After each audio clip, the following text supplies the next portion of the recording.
Shalom. All praise to the Most High Yahweh, by Hashem Yahushai, by Hashem Wadash, and double honor to the apostles and elders, Great Millstone. Shalom to the hopeful elect. It's your brother Atazawan from the Great Millstone in St. Louis. We're going to get into a quick lesson this morning before I head out. All right, meditating on the word pride. Okay. All right, because in pride, when a man gets too much pride and gets puffed up, a lot of bad things can happen, all right, for that person, as well as that person's, I guess you would say, their inability to make the proper decisions, okay, because pride gets in their way, and it can cause damage to other people, right? The scriptures warn against being prideful, all right? And when you're part of this truth, you have to make sure that you keep yourself on a lowly level in terms of your humility. And I've done lessons like this before, but it seems as though through the Spirit, this is a big thing now, with certain men getting prideful. One or two precepts, not know how to put a few precepts together, and you got yourself a little bit of a following, right? Certain number of subscribers, this, that, and a third, and then that pride demon jumps on you, okay? And you lose your focus and you begin to believe your own press clippings, all right? So it's important for men to understand that in this walk, you have to remain humble, okay? And that's the premise of this lesson. And not just men, but those of us who believe in the truth, right? So including women, all right? And men, women instructing their young ones, all right, to remain humble, because just knowing one or two things is not enough, okay? You'll never finish learning, okay?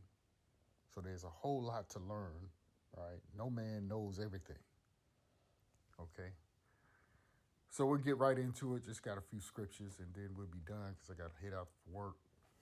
All right, this is Proverbs chapter 11. Let's go to verse 1. And it says, "A false balance is an abomination to the Lord Yahweh, but a just weight is his delight. When pride cometh, then cometh shame, but with the lowly is wisdom," right? And if you're seeking the wisdom of this book, this understanding of the Lord, right, and how to apply it. See, it's one thing to know something, but it's another thing to know how to apply it to your life. All right. But when you think that you know something, that pride gets on, that pride demon to jump on you, okay? And you think yourself to be more than what you actually really are, okay? And that can bring you to shame, as it says here in the scriptures. All right, it can bring you to destruction, okay? Let's read one more verse. Go down to verse 3. It says, "The integrity of the upright shall guide them, but the perverseness of the transgressors shall destroy them." You see? So humility is a component for being a man or woman of the Lord, okay? It is one of the components for being a righteous person, if you will, as much as you can be, okay? Because we still in the flesh, and sometimes that pride demon try to jump on you. You got to be able to shake it off, all right? This is Proverbs 16:18. It reads, "Pride goeth before destruction, and a haughty spirit before a fall." And you see that a lot um,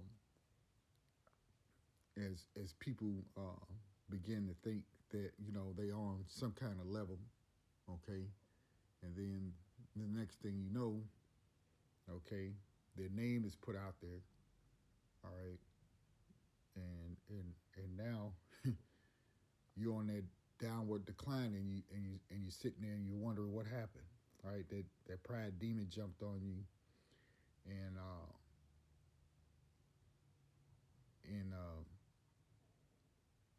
began to bring you down, all right. Verse 19. Better it is to be of an humble spirit with the lowly. Again, being humble, right? Um, and many brothers, include myself, or at least I do. I try my best to just stay in one mode, right? And that's to be um, lowly or humble. That the grace of the Lord. I'm seeking the grace of the Lord. I'm not seeking anything else. I'm seeking salvation. I'm not seeking anything else. I'm not seeking any offices, any titles, um, any of those things. Right? I'm seeking salvation, and that's it. You know, most people who know me as really kind of, especially being in its truth, as a stoic.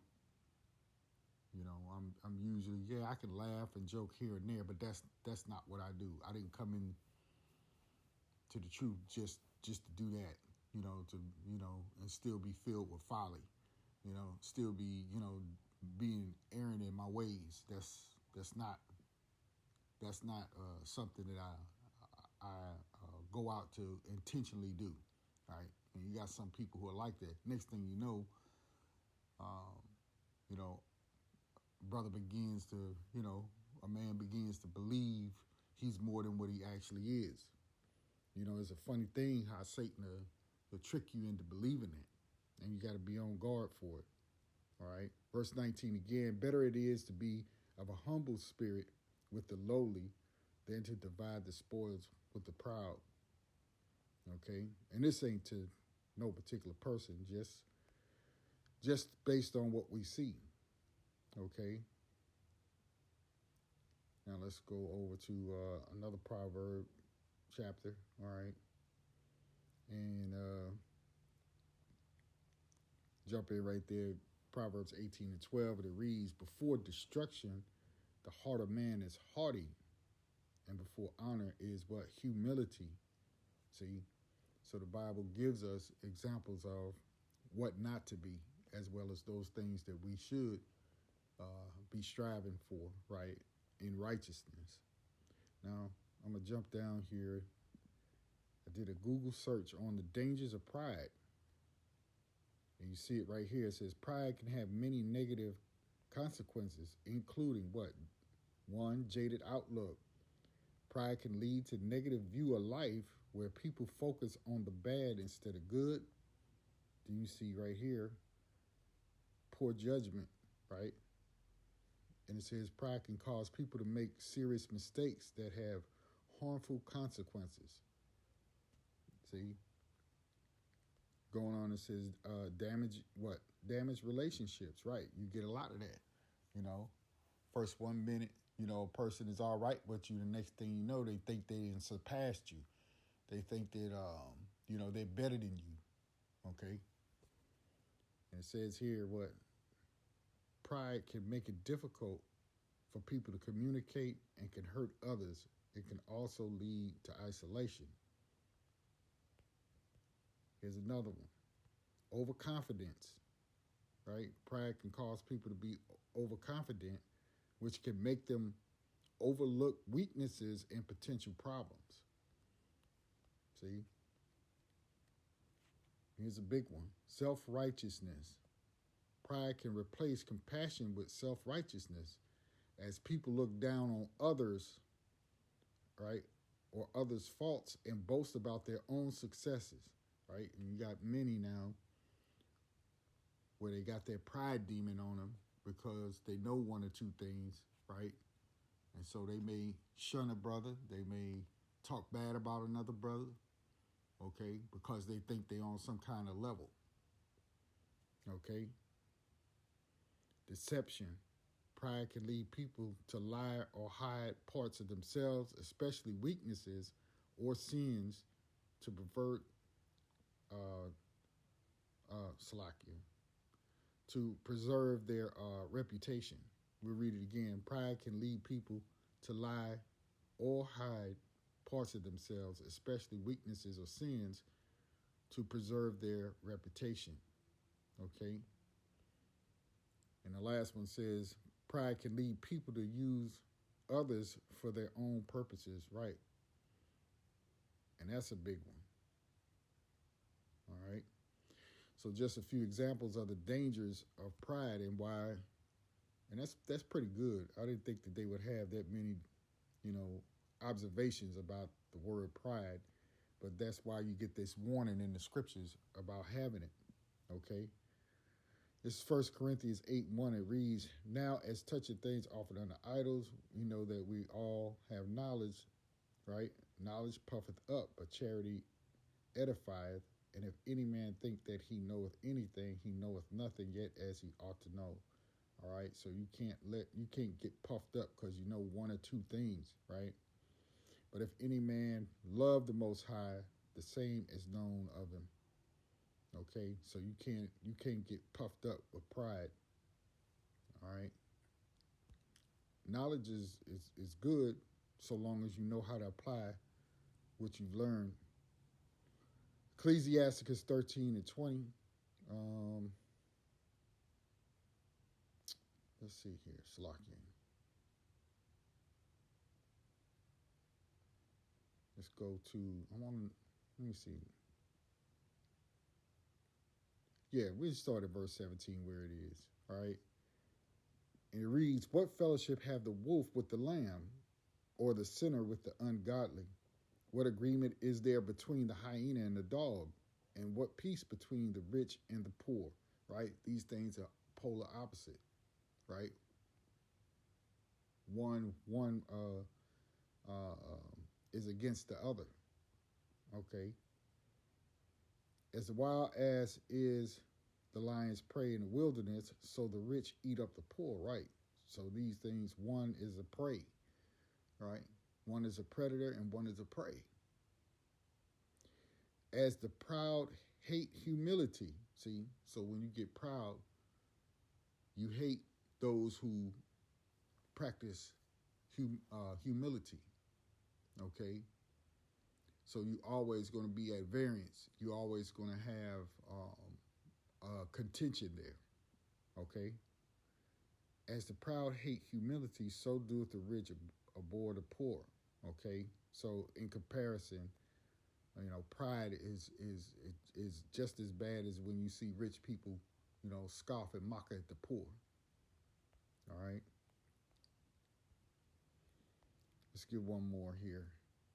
This is Ecclesiasticus 2:14. It says, woe unto you that have lost patience, and what will ye do when the Lord shall visit you?